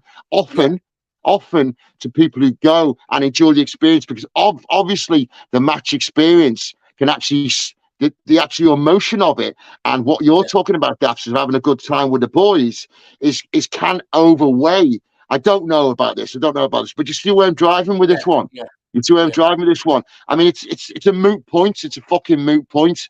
I mean, yeah, it's interesting, and it's a good idea to have a show to thrash that one out, because there's lots of interesting points to be taken from that. Like, but I think anyway. Because I feel with Klopp at the moment, that the way Liverpool's fan base is a bit is the game-going fans predominantly are more 100% stick with Klopp. He's giving us some of the best fucking memories, whereas some of the people that aren't connected in that way are more like, hold on. Look at the trophies. It's not that great. And you know what? I'm not getting those experiences. So actually, maybe it's time to consider something else. Well, yeah, I mean, absolutely. I mean, whatever your standpoint is, I think that narrative has to happen. I mean, it's a healthy narrative to have a fucking argument over who and when manages your football club. And I think that narrative, those narratives should always be open, no matter if you're watching from Hussam and Jordan, for instance, or if you're watching it from Anfield or Everton, where Liverpool really is. You know what I mean? it's an open. It's that's a narrative that certainly should be explored and should be looked at. I think it's a good one as well. It's a good one. It's a healthy one for any football club. Never mind Liverpool. Yeah, yeah. Yeah, 100 on that. Right. Let me just add one thing before we get the next caller. Yeah, go on. From an international fan myself of the Premier League since 20 years ago, I think that the local fans, and I went to some local games when I went to England, and I think the local fans are what makes the club as a club has an image. Like without the stadium, without the cup, and for the Etihad, without the South Stands, for Arsenal, without this, They and come without that. first, Mo. They come first. They come However, first. so let me tell you, however, the club will not be bigger. The club will not bring revenue. The club will not grow without the international fans because of globalization and because of what is happening around the world. Back in the days, there was no TV. The Premier League is getting the money. Your club and Daps' club and every club, my club, it's only getting the money from the global fans, from the people that watch in Asia, in America, in Italy, in France. Yes, Without them, there would be no money. Without them, yeah, we need no 100. players. 100. So, I mean, the both are global reach. important. Go on. Both are Go on. very important. Both are Yes, very important equally. absolutely. Well, equally, yes, for different reasons. For different reasons. Exactly, for different For reasons. different reasons. For you're talking in that example you used there. You're talking financial. You're talking financial, and clearly, the big Premiership clubs' financial reach is particularly. I'll use Liverpool example. They're far eastern footprint financially, and where they want to reach as regards going forward. I mean, brings masses of money in, more than any football could bring in. I guess I agree with you there, man. I agree with you. Yeah, And it's an interesting debate. I've got a lifelong friend who's a season ticket holder, and I'd love to go to more maps, but my life doesn't allow it. I don't allow it, and also my life doesn't allow it. And mostly because of my own choices. But I'd love to go to footy more. I still go back to Liverpool. I have family up there. I've got friends up there. I do return a lot, and I'd like to take, for instance, I've got two girls who I've, for the life of me, I've tried to imprint Liverpool Football Club on them, and I will. In one of my dreams is taking both of my kids up to there. You know what I mean? I want to go and let them experience what a live football match is with a big club, because it's fucking awesome. Yeah. It's fucking awesome. And I miss it terribly. And I must do more of it.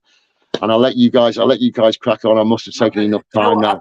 I think that is the key. Sorry, just on this, and you are right about everyone has reasons why they can't go to games. Yeah, everyone does. And for some people that live in other countries, that's a huge reason, right? Of course, doesn't mean they shouldn't support any team. They can support who the fuck they want, and that's key. And also, even you're right. You know what?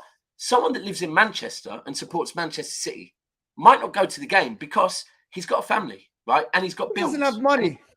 Exactly. Yeah, so you might not have a fucking pot to piss in, Daps. You know what I'm fucking saying?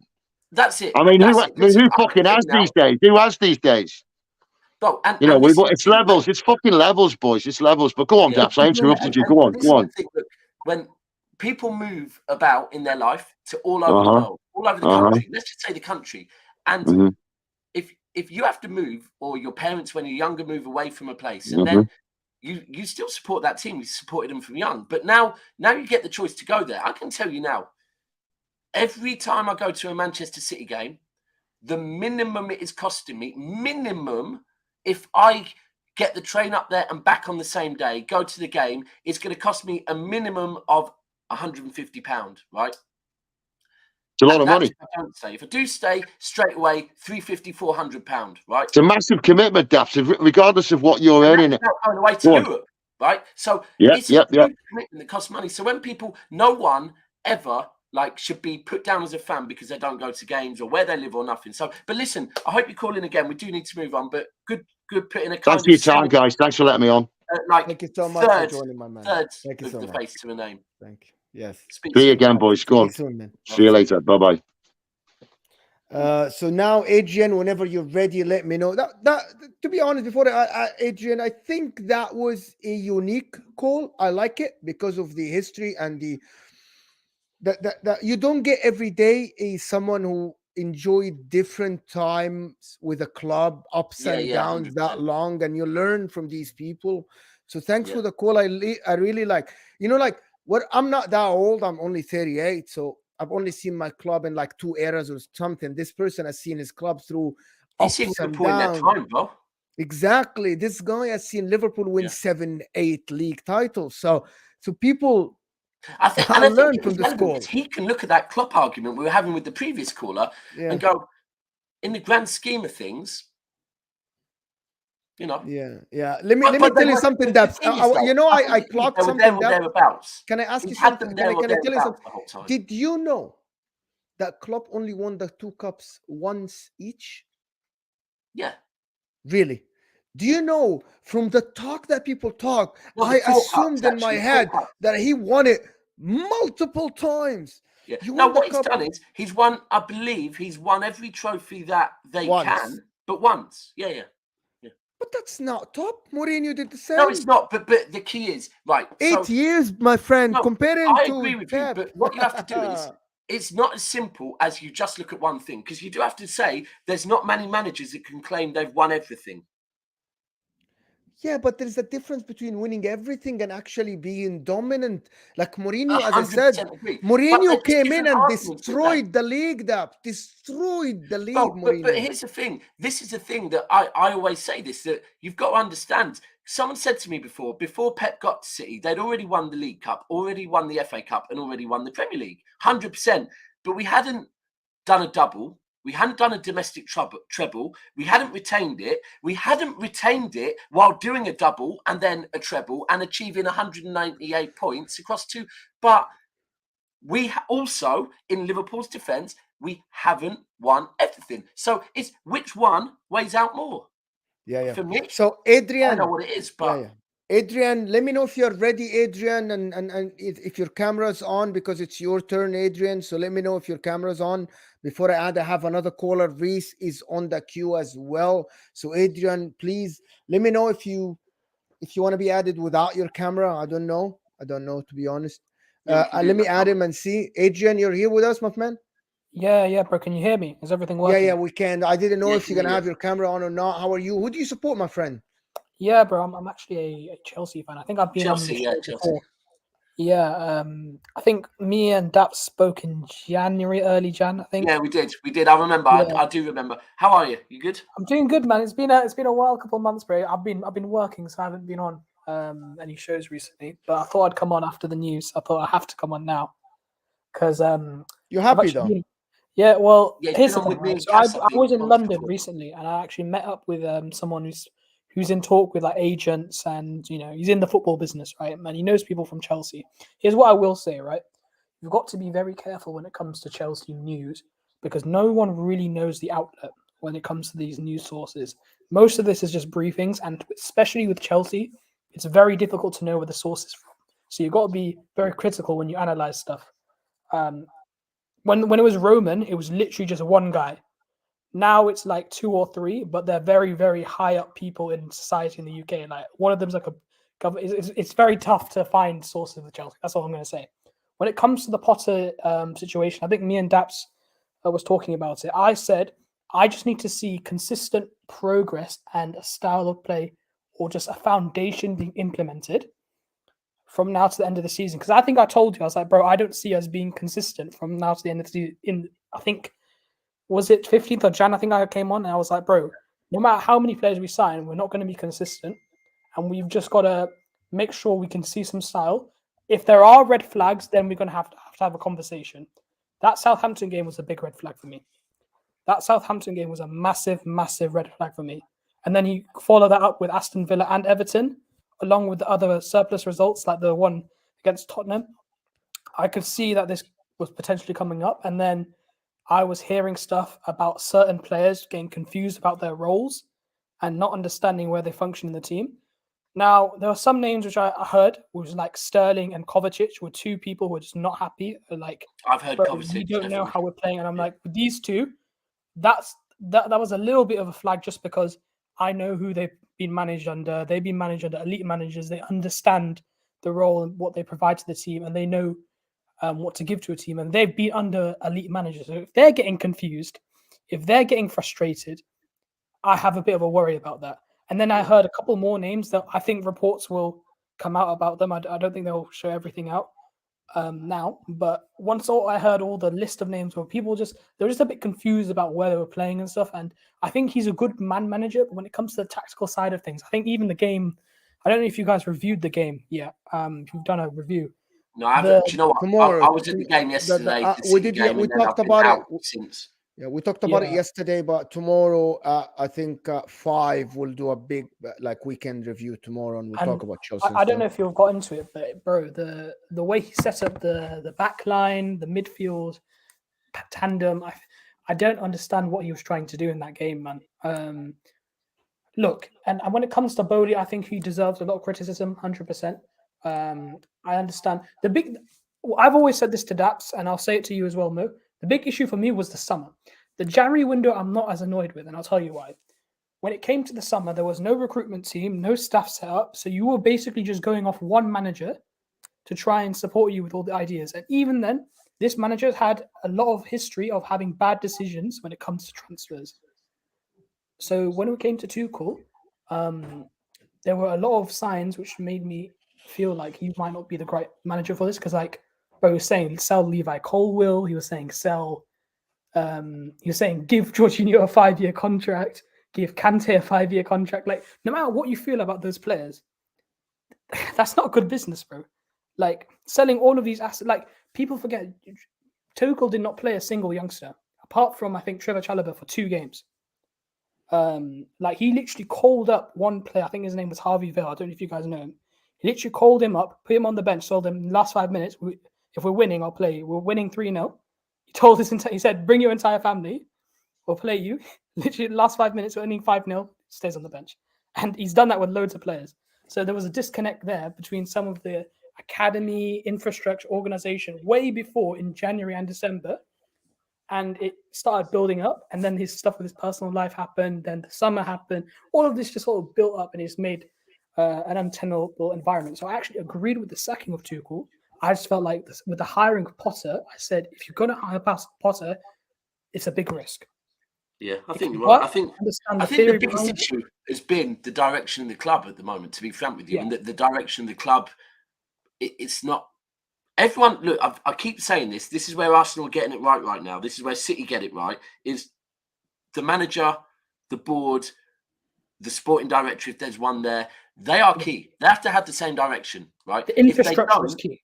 It's not all going to work. It might work a bit, but it's not all going to work. Because it's their job to work out the objectives, and then it's the manager's job to make sure the players know exactly where they're 100%. going. And I think that's where that's where it's going wrong at Liverpool as well. To be frank with you, is that it's too much on literally. It feels like it's just the owners and then Klopp. The manager. There's no in between. There's no middleman. Yeah, exactly. You do need a good middleman. Seems like probably for me. I always say this is the one saving grace I have. That's the only hope I have with this Chelsea situation, is that I don't think Bowley's picking the manager here. So what I've been reading is that Christopher Vell, the head of the recruitment, basically the sporting director, is the one who's picking the manager. Now, if you guys know Christopher Vell, I don't know if you've looked into him. He's actually a RB Leipzig technical director. So the links to Julian Nagelsmann, I think it's because of that. So they used to work together.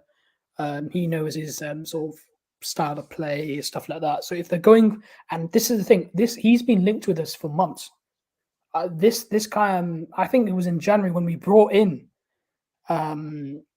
what's his name, Christopher Vell. That Nagelsmann came up then as well, and then I think he came up 3 weeks ago in the Nagelsmann. I was like, sure, I can understand why he might, if there is any reason to have a short list, I can understand why he came up. And then yesterday, it came up again immediately after the game. And I don't know if you guys have realized, if you're getting a media briefing literally immediately after a game, it should tell you that something's going on, right? Yeah. Are you a European fan? Like, do you watch Bayern Munich? Do you watch English football, Italian football, Spanish football? A bit of Nagelsmann, I do have concerns. So between Nagelsmann, Luis Enrique, and Antonio Conte, the 3 that are available at the moment, yeah, who would you rather have? Is that a narrative with Chelsea? Do they have to be available? I don't think they probably do. This is the people that are actually on the news now. The 3 people. So here's the thing: if I had to choose between those 3 managers, I'd say out of priority, I'd actually say Enrique 1, Nagelsmann 2, and then Conte. Was it Conte you said? 3? Yeah, it's Conte now because it's But if it's just out any manager available in the world, Hansi Flick would be my number one choice. Hansi Flick, Yeah, he's the been German linked. manager, the He's national been team at Stamford manager. Bridge multiple times this season already. Oh, He's okay. spoken to Christopher Bale already. He has a very good relationship with him. And he's been linked to the Chelsea job for a couple of times now. He's a guy I like a lot. But if I'm looking at the squad composition and I'm looking at our recruitment team, all of those kind of stuff with the infrastructure and stuff, I would be leaning towards Nagelsmann. The only thing, what I will say, the one good thing for Nagelsmann is I actually think this year of Nagelsmann at Bayern, I've been more impressed with him overall as a coach than I was last year or any season at RB Leipzig. And I'll tell you why. I feel like he's been a little bit more mature tactically in the Champions League. I feel like he has a structure which is very hard to break down. He's very tactically astute. I think he's only conceded like 1 or 2 goals. Correct me if I'm wrong, Mo. 2 goals. Champions League. And I think when it comes to the Bundesliga, they've had a really weird situation. Like Neuer got injured; it's like out for the entire season. And they had to bring in Sommer. Then they had Matthias Till? They brought in late. Don't even have a striker. But the crazy thing is, they sold Lewandowski. They don't have a recognized out-and-out striker. Yet they've scored more goals this season than last season. He doesn't like strikers. It's mad. It's mad. He doesn't like them. I don't know if he doesn't like strikers because he liked them at RB Leipzig. I just think he likes mobility. Yeah. So he likes Okay. balance. So anyway, the last thing I wanted to ask you: you hopeful for the future or not for Chelsea? Listen, it's a very tumultuous time. You know what I mean. So any comments I make right now, it depends on. I need to see the manager first. And I need to see what happens with the summer because the summer's going to be key. Okay. The good thing is, like the links I was talking to with Daps about, because me and Daps have been talking about this one player from Man City, he used to play there. He's been linked very strongly to Chelsea, Romeo Lavia. The links are getting stronger day by day by day. It's getting stronger and stronger and stronger. I would not be surprised if they've already done a medical or something at this point. Like, it's actually mad. Anyway, he's such a good player, man. And I think he would be so key to the team. So here's the thing. Chelsea are not in a good position right now. But when I look at the team, I just think it's the core. Everything else is there. 2 players. I think you signed 2 players in the DM or up front. The team looks completely different. It's kind of like a Casemiro effect at Man United, where I felt like they had pieces. You bring in that DM in there, the balance of the team looks so much better. And I think you'll see a much more conducive team. But from now to the end of the season, it's going to be very inconsistent, bro. It just is what it is. Okay. I think you're right. I think there always has been for some time an element of the players that you've got haven't been playing for Potter fully. And I think that is something you'll see as well. I think so. Anyway, so I want to thank you so much, Adrian, for the call. Appreciate it, my man. And I gotta get the next caller on. Really sorry, I'm going to drop off as well now because I really need to go and do something. But no worries. You can turn off the camera and just leave it on. Just turn off. Like you could just turn off, mute yourself. Just turn off your camera. Yes. Brilliant. So the last caller here is Reece with us today. How are you, my friend? How's everything with you? Who do you support first? I'm a City fan, yeah. Ah, yes. So you wanted to come here and cook me about Jack Grealish. Nah, I was only joking. So how are you feeling? Are you confident you're going to win the league, though? Well, firstly, like last time I was on, I had a little bit of a rant because I think we just lost to Spurs and it weren't looking good. So I can definitely say that things have improved a lot since obviously I last called in. So that's obviously something. The league, the thing is with the league, the way I look at it is I do think Arsenal will drop at least 5 points. I think I personally think they'll drop points at Anfield at the Etihad. The question I just propose is, will City win every single game? Because I think obviously even if Arsenal drop 5 points, we obviously still need to win every single game, and that's the only question that I'm not sure on, because you got to think about it. City are obviously... No, they don't. If you win every game, they have to drop only 3 points because you play them at your ground. So you have... So basically, if they lose one game, it's in your hands. Yeah. So, yeah. Yeah, no, that's true. Because if they lose at Anfield next week and we beat them at the Etihad, then we go a point clear. Yes. Yep. Yeah. So See, let me ask you, can I flip the question to you a Could be little bit? tight. Did you see the best version of City yesterday without Haaland um, in terms it's of hard to play? judge. But I thought we played very well, but I think you've also got to factor in that even before the international break, you saw You what were City are clicking, capable of everything doing. was clicking, right? Like you were Exactly. playing great as well. Exactly. So I don't think you can just pin onto this game and the narrative that City obviously looked better without Haaland because we were It's doing it. not better, by the way. But you cannot say better. You scored 13 goals. It's just, Yeah, it's exactly. more likely the City that we saw last year, the City that is everybody. It's very fluid. You know what I Well, mean? my honest opinion is I think we look better when both of them are in the team. I think Oh when yeah, very good. we've had Haaland up top, we've had Alvarez in like the 10, and then we've had like Foden and the Grealish on the two wings. I think that's the best version of City because whenever those two have played, they both seem to score. And on top of that, you've got somebody who's playing a bit closer to Haaland. So, they can play them balls into him, link up the play with him as well. So I think we look better when they're both in the team. But obviously, whether we go down that route's another thing. But yeah, with the league, I think we've got to win every single game. And I'm just not sure we do that. But because you've got to factor in, obviously, we've still got the Champions League and the FA Cup. So that's playing on my mind. Whereas if we weren't in them competitions, I do think we could win the league. And Arsenal are also out of Europa as well. So it's just, yeah, it's gonna be difficult. But I definitely think it's gonna go down to like the last game week for sure. I think it'll be settled by that, maybe a point or two. Yeah. So how about Arsenal? Do you think Arsenal can challenge you next year as well? Do you see that the same as Liverpool? Do you see like the longevity in this team as well? Like Liverpool were challenging for like 2-3 years. They won the league once and they came second 2 years in a row with 1 point behind you, I guess. So Maybe for me, I think maybe I need to see Arsenal win the league first before I say that because even with how well Arsenal have played, I just don't get that at the moment. That is obviously, if they go and win the league, then it's another question. But at the minute, I don't get that relentlessness from Arsenal at the minute. Like I've seen Liverpool obviously win the last 10 games, and City have to win their last 14 games in a row. I've seen City yes, last season have to win the last 10 games in a row. So I think I need to see Arsenal actually get it done first before I can say, yep, I think they'll rival us. But they're looking very strong, and you'd think Arsenal are going to only get stronger in the summer. So, yeah, I think Arsenal will be there again next season. I do think they will be.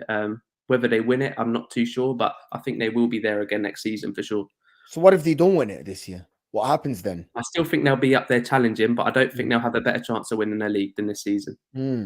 But do you think if you win the league this year, you will go on and dominate again, like for a couple of years because you're gonna get stronger in the summer? I think we will because I think in the summer, I think City are in for a big summer. I think you're going to see a couple of players go, a couple of players come in, and I think that's important, and I think that's good because Pep's already come out and said the hunger at times when it weren't clicking, he said, "Is the hunger there?" He questioned the hunger, and because obviously we've won 4 out of the last 5. So I do think you need to refresh the team, and I think a few important players for City are gonna end up leaving in the summer. So I think you're going to get new players come in, and I think we're going to be up there challenging again.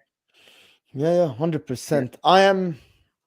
I think I was very vocal about wanting Arsenal to win just because of the dominance thing. Because in the 90s and the 2000s, I really didn't like Man United just because I loved the period where nobody won it 2 years in a row because it adds excitement to the league, of course. But of course, because I don't support any club in the Premier League. But I think there is no way there is no way anybody can doubt Arsenal at this moment. I think No. They showed at every moment this year that even when they weren't playing great, that they can win games and they can grind results. So I think, for me, I think they are favorites at this point. There is no By the way way, if around it. Arsenal win next week at Anfield, I think they'll win the league. I agree with you here. If they win at Anfield, I think it will be. I think it will be done at that point, unless unless there's something else, something dramatic happened, like a big injury or something, which is nobody can rule out anything. Like what No, you City, can't. yeah, like when you didn't have any defense, and you remember that year when you like collected like 70 something points. Okay, Yeah. nobody can argue here. There's nobody. Yeah. Nobody can play. So an Arsenal squad is thin. So anything else you wanna talk about? You wanna add? Go ahead. I'm all ears, my friend. I'm all ears. It's I'm still fasting. I'm all ears. Yeah, I watched the AC Milan Napoli game today, and like I've watched a bit of Napoli, obviously, this season, but I've not really seen much of AC Milan, and obviously Napoli have been quality this season. But what's your thoughts for the Champions League? Because obviously you've got Benfica. Do you think you'll go through against Benfica, and who do you No, think I will win? don't. You No, I don't? don't. We are the least favorites to win it. We have lost 3 games, 2 at home. The last 2 Yeah. games at home. The club is in shambles. Our club is actually in a shambolic. I went on a rant yesterday on the Inter channel, and I don't like the manager. I despise the players. I Okay. absolutely hate the owners. I think they're Chinese, and they don't want to spend money because their government put some restrictions on him, and they don't want to sell the club, so they're holding us hostage. They're holding the club hostage. The valuation is too high for what the club is bringing right now. I think for AC Milan, we have seen today AC Milan smash Napoli. One of the things that people don't understand is that it's very similar to when Man United or Liverpool play Man City. Okay. Or Arsenal. Let me just put it in another way. Or Arsenal. If Man United play Arsenal or Liverpool play Arsenal tomorrow in the Champions League, they will be favored, even though Arsenal playing way better football. If Arsenal play Chelsea tomorrow, the difference is, and I'm gonna keep saying this, people in the chat, I know that a lot of you guys don't believe in this. In the Champions League, there are stature, and Napoli in the Champions League will always look at Milan and say, "You're the big brother. You've done it multiple times." And that's going to be the problem when Napoli play Milan. Like if Chelsea play Man City, and Man City are 10 times better, Chelsea will still go to the game thinking we can win this in the Champions League, not in the league, by the way, in the Champions League. In the league is a different story. The team that is better in the league is better in the league. But in the Champions League, it's completely different. I mean, and that's one of the reasons that I think Milan might go through against Napoli, and we might see a Milan derby in the semi-final. That's why I asked the question, because I mean, obviously, I watched the game today and Milan looked good, and I mean, I didn't even know, but I think it's Napoli's first time in the quarterfinals ever, or something. I didn't even know that. So yeah, that surprised me. So the fact that obviously Milan got the result But today, today's game, Reece, is not game. an indication, by the way. Today's game is a fluke. Napoli wrapped up the league by like massive amount of points. I don't think the players are 100% focused, and I don't think they care as much. I think the players are focused on the Champions League. I think they are just thinking about the Champions League. That's one of the things. And if Arsenal win against City and they win the games and it's 8 points, I think from that point on, I think you will focus more on the Champions League. Well, we could be at the Champions League by then. Maybe. I doubt it. I still favor City, to be honest. I said it multiple times. City are the team to win the Champions League for me. I think City are favorites, even though you didn't win it before. But everything says that I'd be stupid to sit here and say you're not favorites to win it. Strange things can happen. Real Madrid can turn up for 10 minutes and win it. Bayern Munich can turn up 10 minutes and win it. But on the pitch, everything, theoretically, Man City should be favorites to win it. Especially with Thomas Tuchel, a new manager with new players. And Bayern Munich. But don't you think that could play a part? Bayern it second can. leg, Tuchel's already beaten Pep in the Champions League. I don't think I don't think it works like this. Him beating Pep is different with Chelsea in the Premier League and in the Champions League. Bayern Munich are a completely different animal than Chelsea. And I think Thomas Tuchel coaching, first of all, Thomas Tuchel already, the fans don't like him. Already. Yeah, no, I've seen that. Like yesterday, he didn't greet the fans, and the fans didn't like him. So I think City should be favorites to win against Bayern Munich. You play away first. Is that correct? Home first. Oh, that would play a factor, of course. But I think that on the ground, I would favor City. I'll put my money on City, even though I don't gamble, but I will put my money on City to win the game because you have the better players. So it's good to hear. So new member, Who's new member? Will Gunners, new member. Hi, Mo and the team. Thank you so much for joining. Willie Gunners, thank you so much for joining us. I really appreciate it. But even though it doesn't show my things, thank you for subscribing. If you have not subscribed, make sure to hit, guys, at least give me 100 likes. I'm sure there's 25 of you that haven't hit the like button. Give me 100 likes, please. Guys, Hit that like button, people. It's free. It doesn't cost you a penny. We're going to go for 2 minutes with Reece here, and then we're going to end the show because I have a football game in 2 hours. So, anything else you want to add? That's it. I just, hopefully, hopefully we can win the treble. But that'd be big. That would actually stamp Pep name in the history of the Premier League. Pep will be. I think if Pep wins the treble with Man City, he is definitely maybe on the top of the pyramid of the greatest manager to ever manage the game, with Alex Ferguson, maybe Carlo Ancelotti, people like this. I think if he wins a treble, I think for me, he is the best coach to ever coach in a league ever. I've never seen someone more dominant in a league, to be honest. I don't care if he gets tons of players. We've seen Potter get tons of players and it doesn't work. So I've seen a lot of coaches that get a lot of players and it doesn't work for them. So, but anyway, I want to thank everybody that is here, and thank you, Reece, for joining me for the last 10 minutes of the show. I appreciate you, my friend. Thanks everybody for being here with us. Make sure to hit that like buttons. 2 more likes, and we are on 100 likes. Make sure to hit it. It's free. It's underneath your live chat. Close the live chat, hit that like button, and come back. And if you're not subscribed to the channel, make sure to subscribe. Thank you for everybody that joined us. Tomorrow at 5, Premier League recap. The 4, myself, Daps, Cass, and Ty will be here. We're reviewing every game, I think, ahead of the Spurs game tomorrow against Everton. And thank you, Reece, for joining me. Appreciate you, my friend. Hopefully, we'll see you again in a call-in show. Thank you, everybody that joined us. And from all of us here at Never a Foul, we appreciate you. We love you. And we'll see you guys soon. We're out.